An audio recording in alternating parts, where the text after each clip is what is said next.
السلام علیکم صفی نیوز میں خوش آمدید ناظرین۔ سعودی عربیہ سے تازہ ترین خبریں آپ کے ساتھ شیئر کر رہے ہیں۔ آپ کو بتاتے چلے کہ کل ہفتے کو کرونا وائرس کی 17 نئی مریضوں کی کیس سامنے آئی ہے، جس کو ملا کر سعودی عربیہ میں کرونا وائرس کی مریض 103 ہو گئے ہیں۔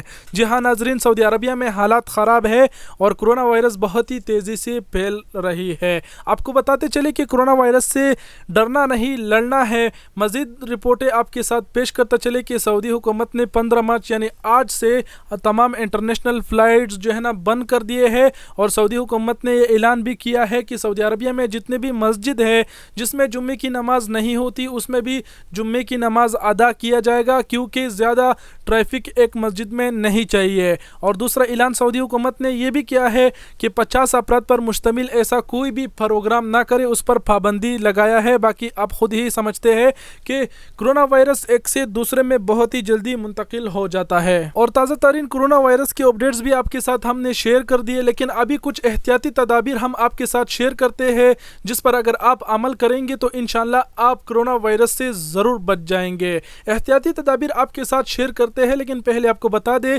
کہ ہو سکے تو اس ویڈیو کو ضرور شیئر کیجیے اپنے اور غیر ملکی بھائیوں کے ساتھ۔ احتیاطی تدابیر غور سے سنیے گا اور اس پر عمل بھی کریے گا۔ نمبر 1، دوسروں سے ہاتھ نہ ملائے۔ نمبر 2، گلے ملنے سے گریز کرے۔ نمبر 3، گفتگو کے دوران فاصلہ رکھے۔ نمبر 4، سینیٹائز کا استعمال کرے۔ نمبر 5، ماسک کا استعمال کرے۔ نمبر 6، کانستے اور چکھتے وقت ٹیشو پیپر یا رومال کا استعمال کرے۔ نمبر 7، آنکھوں، ناک اور منہ کو بار بار چھونے سے گریز کرے۔ نمبر 7، ہاتھوں کو صابن سے اچھی طرح دھوئے۔ جی تو ناظرین، کچھ احتیاطی تدابیر ہم نے آپ کے ساتھ بھی شیئر کیے، اس پر ضرور عمل کرے۔ اور سعودی عرب حکومت نے بھی یہی کہا ہے کہ دوسروں سے گلے نہ ملائے اور ہاتھ نہ ملائے، کیونکہ کرونا وائرس ایک سے دوسرے میں بہت ہی جلدی ٹرانسفر ہو سکتا ہے۔ تو ان احتیاطی تدابیر پر بھی عمل کرے اور ویڈیو کو شیئر کرنا نہ بھولے، اور سعودی عربیہ میں اپنا بہت سے خیال رکھیے۔ آپ سب کے قیمتی وقت کا بہت بہت شکریہ۔